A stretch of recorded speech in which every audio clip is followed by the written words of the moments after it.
그러니까 대학교이긴 한데 과가 두 개가 있는 거죠. 하나는 물리학과, 그리고 나머지 하나는 올바르게 생각하는 방법학과요. 네, 농담이고요.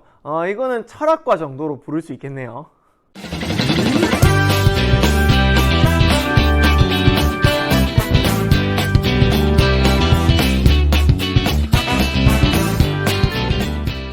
깜짝 질문입니다.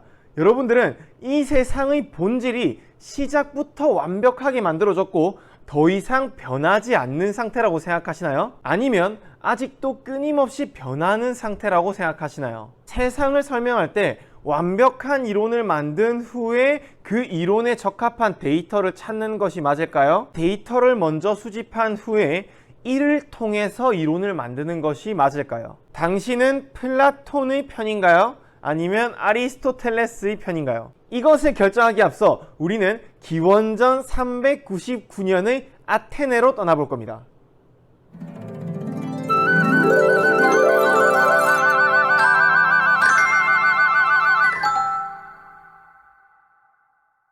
지난 시간 우리는 프리소크라틱스들에 대해서 알아보았습니다.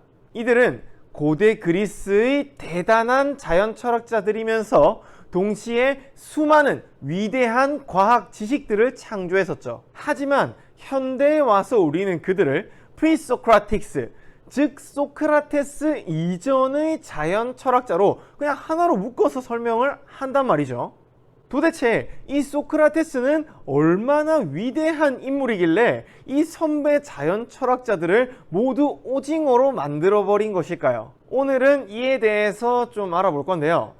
사실 엄밀히 따지면 이 소크라테스가 대단한 것은 아닙니다. 아니, 더욱 엄밀히 따지자면 이 소크라테스가 대단하다고 하기에는 그의 흔적이나 문헌이 너무 안 남아있기 때문에, 그렇기 때문에 그를 대단하다고 하기에는 약간은 애매하다는 거죠. 하지만 무엇보다 명백한 그의 가장 큰 업적은 제자인 위대한 플라톤을 키워냈고요. 그 나비 효과로서 아리스토텔레스가 존재하도록 했다는 점입니다. 이 두 학자들에 대한 기록은 아주 잘 보존되어 있는 데다가 그 내용이 너무너무나도 훌륭한 것들이기 때문이에요. 근데 갑자기 웬 플라톤과 아리스토텔레스이냐 하면은 눈치채신 분들도 있겠지만 오늘 이야기의 진짜 주인공은 플라톤과 아리스토텔레스이기 때문입니다. 하지만 그들에 대해서 알아보기 앞서서 이들을 존재하게 했던 대스승인 소크라테스에 대해서 몇 가지 꼭 알아야 될 점들이 있는데요. 우선 이 소크라테스와 관련된 아주 재미있는 점은 이 소크라테스는 학자였음에도 불구하고 별다른 자연 철학 이론을 가지지 않았다는 점이에요. 그는 자연을 관찰하지도 않았고요. 그냥 철학과 윤리학을 아주 열심히 공부했을 뿐이었다는 것이죠. 그러니까 저번 시간에 그렇게 노래를 불렀던 이 소크라테스는 사실 자연 철학자, 즉 과학자라고 보기는 약간 어렵고요. 그냥 철학자 정도로 보는 것이 맞겠네요. 그런데 왜 이전 시간에 이 자연 철학이라고 하는 것은 소크라테스 이전과 이후로 나뉜다, 이런 말씀을 드렸었느냐 하면 바로 그의 두 가지 업적 때문이었습니다. 첫째는 그가 고대 그리스의 교육 수준을 한층 업그레이드 시킨 장본인이기 때문인데요.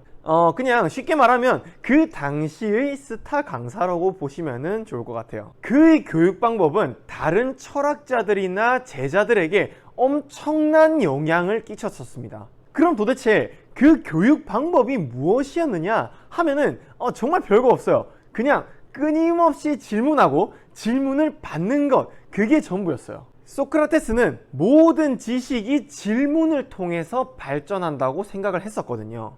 그런데 이 교육 방식이 토론 정도밖에 없던 그때 당시 사람들에게는 이 소크라테스의 방식이 굉장히 매력적으로 다가왔었던 것 같아요. 정말 엄청난 숫자의 제자들이 이 소크라테스에게 열광을 했었거든요. 하지만 약간 초치는 소리이긴 한데 논외로 한 가지만 말씀드리자면 이 소크라테스의 교육 방식은 현대의 관점에서 본다면은 그렇게까지 바람직한 방법은 아닙니다. 끊임없이 질문하는 것은 그 이론이 옳을 확률을 높여주는 것은 자명하지만 그 이론이 사실이라는 것을 증명하는 것은 불가능하거든요. 이 부분에 대해서는 딱 바로 감이 오는 친구들도 소수 있을 것 같고, 대부분의 친구들은 이 긴가민가 무슨 말인지 잘 감이 안 오는 친구들이 많을 것 같아요. 그게 당연합니다. 이와 관련된 이야기는 우리 나중에 현대 과학 철학을 하면서 자세히 한 번 더 다뤄보도록 할게요. 아무튼 중요한 것은 소크라테스의 이러한 교육 방법으로 인해서 그때 당시의 학자들의 수준이 한 단계 업그레이드 되었다라는 것이에요. 그래서 여기까지가 그의 첫 번째 업적이고요. 그리고 소크라테스의 두 번째 업적은 아까 언급드렸던 대로 플라톤과 소크라테스를 키워냈다는 것입니다. 그러니까 이 사실 소크라테스가 이토록 유명해지고 위대한 학자로서 칭송받는 것은 이 두 사람 덕분이라고 봐도 과언이 아니에요. 이 제자인 이 두 사람이 엄청나게 유명해진 그 이후에 자신들의 책의 스승인 소크라테스를 등장시킨 경우가 많았거든요. 실제로 플라톤은 자신의 대표 저서인 대화편에서 소크라테스를 주인공으로 등장시켜 자신이 소크라테스로부터 배웠던 지식들을 남기기도 했습니다. 그러면 도대체 이 플라톤과 아리스토텔레스는 얼마나 대단한 학자들이길래 단지 그들의 스승이라는 이유만으로 이 정도의 이야기가 나오는 것인지 먼저 알아봐야 되겠죠. 먼저 플라톤입니다. 플라톤의 가장 큰 업적 중 하나는 바로 현대 교육 체계의 틀을 만들었다는 것인데요. 바로 아카데미라고 하는, 현재로 치면은 대학교라고 하는 것을 처음 만든 사람이 바로 플라톤이었습니다. 이 아카데미에서는 두 가지 내용을 중점적으로 가르쳤었는데요. 첫 번째는 물리학이었고 두 번째는 올바르게 생각하는 방법이었습니다. 그러니까 대학교이긴 한데 과가 두 개가 있는 거죠. 하나는 물리학과, 그리고 나머지 하나는 올바르게 생각하는 방법학과요. 네, 농담이고요. 이거는 철학과 정도로 부를 수 있겠네요. 그가 아카데미의 대장으로 있으면서 가장 중요하게 가르쳤던 것은 무엇이었냐면 바로 이데아론이었는데요. 이데아론은 쉽게 설명하면 이 현실 세계와 이상 세계를 분리해서 설명해야 한다라고 하는 이분법적인 그런 이론이었어요. 뭔가 딱 설명을 들었을 때 이게 뭔지 바로 이해가 되진 않죠. 이게 플라톤 이론의 특징인데요. 쉽게 이해할 수 있도록 예시를 하나 들어서 설명해 보도록 하겠습니다. 대표적인 예시로 이 삼각형을 보통 많이 드는데요. 여러분들에게 한 가지 질문하겠습니다. 여러분, 혹시 이 현실 세계에 완벽한 삼각형이라는 것이 존재할 수 있을까요? 이것은 절대적으로 불가능합니다. 왜냐하면 이 현실 세계에서는 완벽한 직선을 그리는 것조차 불가능하기 때문이죠. 어떻게 그리더라도 0.00000000000000001mm의 오차는 생길 수밖에 없는 거잖아요. 하지만 우리는 이것을 삼각형으로 받아들이고 심지어 이와 관련된 문제까지도 해결할 수 있습니다. 도대체 어째서일까요? 그 이유는 바로 우리의 머릿속에 이상적인 삼각형이 존재하고 현실의 저 삼각형을 그 이상적인 삼각형으로 인식하기 때문이죠. 이러한 관점에서 생각해 보았을 때 여러분은 여러분들 머릿속에 있는 이 이상적인 삼각형의 존재를 부정할 수는 없을 거예요. 이것은 명백하게 존재하는 것입니다. 그리고 플라톤은 이 머릿속의 이상적인 삼각형을 이데아라고 이름 붙였고요. 이것이 곧 물질의 실체이자 본질이라고 여겼던 것이죠. 그러니까 현실은 껍데기일 뿐이고요.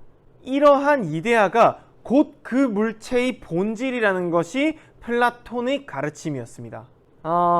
곰곰이 생각을 해봐도 이 내용이 처음 듣는 사람들한테는 많이 어렵게 다가올 수 있어요. 그 이유가 무엇이냐 하면은 이 플라톤은 이론을 만들 때 이 감각에 의존하는 것이 굉장히 중요하다고 여겼었거든요. 그러다 보니까 그의 이론들이 상당히 좀 추상적인 그런 경향성이 있긴 합니다. 플라톤은 현실에서 일어나는 모든 일들이 이상세계에서 일어나는 일의 그림자에 불과하고, 이 그림자에 불과한 현실을 관찰해서는 세상을 설명하는 완벽한 이론을 만드는 것이 불가능하고 여겼다는 것이죠. 바로 이해가 안 되는 것이 당연합니다.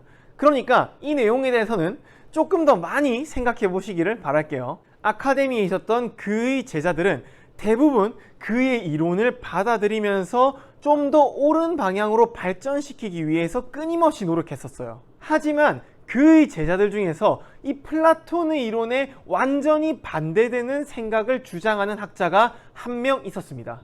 바로 그의 정체는 스승인 플라톤보다 훨씬 더 많은 학문을 집대성했던 아리스토텔레스였습니다. 아리스토텔레스는 인류 역사상 인간에게 가장 많은 영향력을 끼쳤던 인물에 확고부동하게 1위를 차지하고 있는 인물인데요. 그의 스승인 플라톤도 한 탑5 안에는 들어갈 텐데 이 아리스토텔레스는 그야말로 넘을 수 없는 벽입니다. 그리고 이 아리스토텔레스에 대해서는 조금 할 얘기가 많다 보니 2편에 이어서 더 이야기해 보도록 하겠습니다. 아마 오늘 등장했던 플라톤의 이론에 비해서는 훨씬 이해하기 쉬우면서도 그럴듯한 내용일 겁니다. 기대해 주세요. 저는 과학 맛집의 민영쌤이었습니다. 다음 시간에 뵐게요. 안녕.